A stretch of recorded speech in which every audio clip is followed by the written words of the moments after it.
অবস্থান কর্মসূচির কারণটা যদি আমাদের কাছে ব্যাখ্যা করতেন। গত 23 দিনে হলো ভারতীয় সীমান্ত হলো 19 জনকে হত্যা করা হয়েছে। তো আমরা একটি স্বাধীন রাষ্ট্র, এইভাবে কোনো হত্যা বা কিলিংকে আমরা কোনোভাবে সমর্থন দিতে পারি না। আমি বাংলাদেশের একজন নাগরিক হিসাবে, একজন ছাত্র হিসাবে, এবং সে জায়গা থেকে আমি বলতে চাই আসলে এই হত্যার সমাধান দিতে পারি না বলেই আমি আমার জায়গা থেকে আমি অবস্থান কর্মসূচিতে অবস্থান নিয়েছি।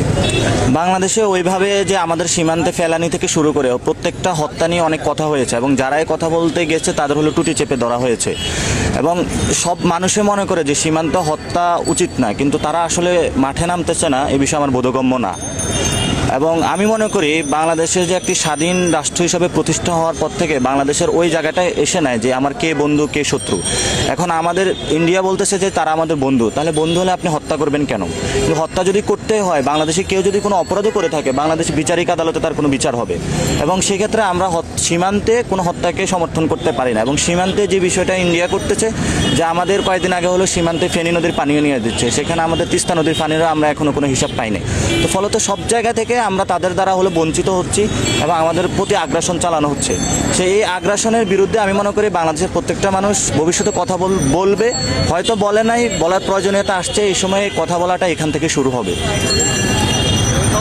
আচ্ছা, ভারতের সাথে দেখা যাচ্ছে যে পাকিস্তান এবং চীনের মোটামুটি দ্বন্দ্ব রয়েছে, কিন্তু তাদের সীমান্তেও কি বাংলাদেশের মতো এমনভাবে মানুষকে হত্যা করা হচ্ছে কিনা? আমার মনে হয় পৃথিবীর কোনো বর্ডারে আপনার যদি শুধু একমাত্র আমেরিকা যে মেক্সিকান বর্ডার ছিল, সেখানে হলো প্রচুর হত্যাকাণ্ড হতো ড্রাগ ট্রাফিকিং নিয়ে।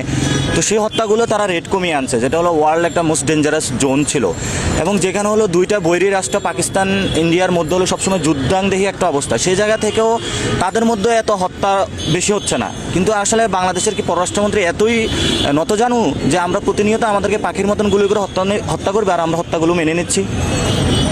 আচ্ছা, এই যে পাকিস্তান এবং ভারতের মধ্যে যুদ্ধংদেহী মনোভাব থাকা সত্ত্বেও এভাবে হত্যাকাণ্ডের ঘটনা ঘটছে না, কিন্তু বাংলাদেশে ঘটছে, এর জন্য আপনি কোন বিষয়গুলোকে দায়ী করবেন?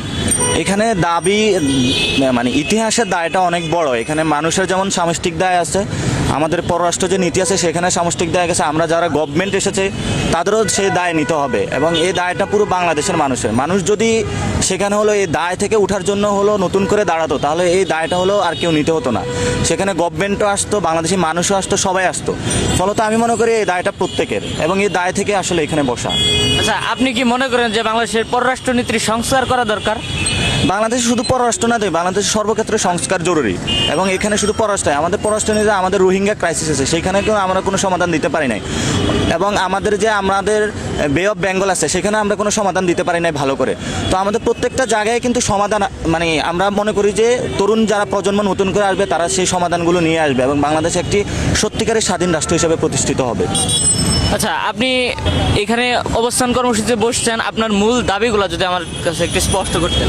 স্পষ্টত দাবিটা হলো সীমান্তে যে হত্যাটা হচ্ছে সেই হত্যার স্টপ কিলিং, অর্থাৎ হত্যাটা বন্ধ করতে হবে, এবং যে হত্যাগুলা সেগুলোকে বিচারিক আদালতে হলো সেগুলোর হলো বিচার করতে হবে।